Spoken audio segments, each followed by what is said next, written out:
Hi everyone and welcome back to my channel. I am Kirsty and this is Stuck in the Mud. And in today's video I'm going to be talking about, is it possible to heal from OCD and anxiety? And there should be a caveat with that really, because it is possible to heal from OCD and anxiety symptoms, of course it is.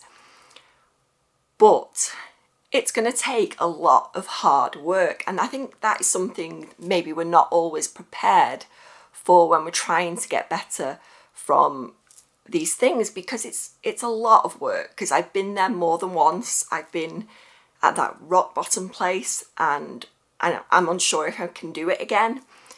And I'm here to say that there is hope and you can get better, because I've done it. But I think on more than one occasion I was unprepared for how much work I would have to put in and how consistently I would have to do that.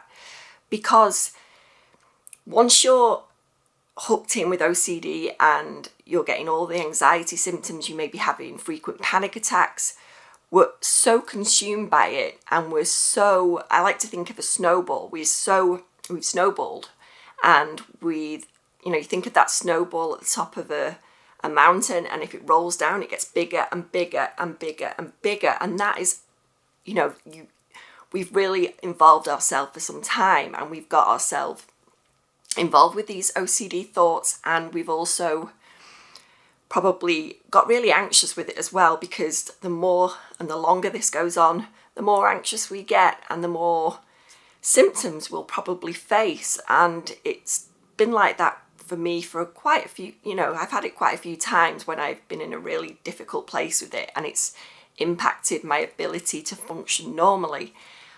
And that's because that snowball just got bigger and bigger and bigger over time, and maybe I wasn't even aware of it. But on my last experience with this, I had to do something about it. I wanted to get better, and I know all of you out there, if you're going through a really difficult time with it right now, I know you want to get better, and you should get better, because I believe you can, because I've done it myself. I believe in you. I've got so much confidence that you can, because following the right therapy for you and consistently practicing it is possible, believe me, because I've been there. But like I say, it's when we really get stuck into a therapy, we realise how much work there is to be done. And I think sometimes when we're confronted with that, we can think, oh, I can't do this. It's too much. And OCD being the beast it is, it wants to kind of run your life. It wants to control everything. And when we feel like we're going to come up against that and it's going to be there in the background, like really, really trying to get our attention and get us involved, it can feel quite overwhelming, especially when you're starting off with maybe a new kind of therapy, for example. And you can think, how am I going to do this? And I think we just need to take a step back when we get those kind of feelings and think, just take it a day at a time, because this is the way I've figured out and learned through the number of times I've been through this, is we have to take it in small steps. It's not going to be a quick fix, this, because it takes time to get better. When you think about it, it took a lot of time to kind of build up and snowball and get bigger with the OCD and anxiety. That means it's going to take time to get better, and we have to be kinder to ourselves and really give ourselves that self-compassion, because this is not easy to deal with. I know, I've been there more than once. I know it's so extremely difficult. If anyone's gone through OCD and anxiety, they will know how hard it is. It's very hard to live a normal life, especially when you get to a place where you can't function very well with it, and it's a really scary place to be, because I know that feeling of desperation for certainty, riding panic attacks all day long, like this constant wave of panic attacks. It's tough. It's really, really hard. It's really hard to get through the days when you're feeling like that. But if we can come to a place where we start a therapy, and there is hope, believe me, there is, and if we consistently try and practice that. And you know what? Sometimes you are going to have setbacks and you are going to get involved with the OCD, because it shouts loud, that OCD. It's really loud sometimes, and it wants your attention. And sometimes we just give in because maybe we're tired, or we've got other things going on in our lives, and there's a lot to take on, and so we need to be gentle with ourselves when we're going through something like this. But once we start a therapy, it is going to take hard work, but it can be done. It can be done. And I really wanted to get that message out there, because I think it, like I say, it can be really overwhelming when you start something new, like, for example, metacognitive therapy, which I started some years ago now, and I consistently still use it now, because you know what? Although I am functioning normally again, whereas before I may have just been sat on the sofa all day because I was so anxious, I couldn't carry out normal tasks because I was so overwhelmed with OCD, and it was really, really scary back then.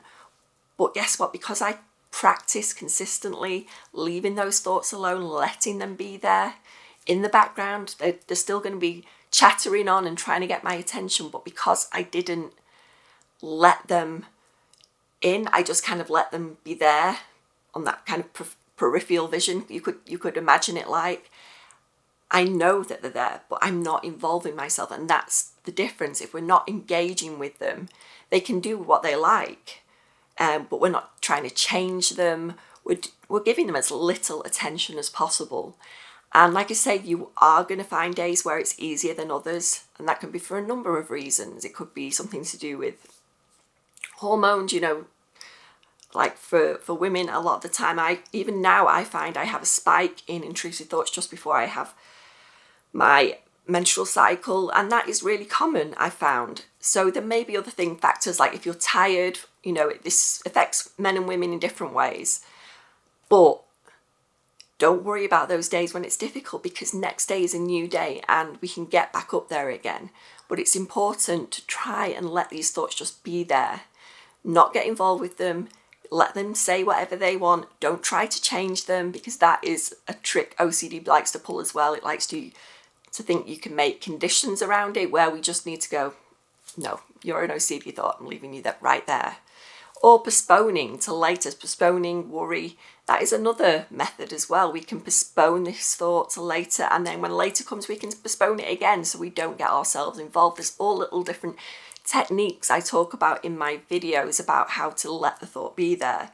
For example, like passing clouds, just letting them pass by, and another one might come along, let it pass by again. And there's all different types of things we can do to help with that. So if you want to check out some of my videos, they give some really good examples of how we can just let these thoughts be there, and little techniques that you may not use eventually, because I don't really use those so much now. But when I was really engaging and starting to do a therapy like metacognitive therapy, these were things I learned with my therapist to make it easier in that transition from being aware of the thought to letting it be there without getting involved and not trying to change it, not trying to answer it, just letting it be there.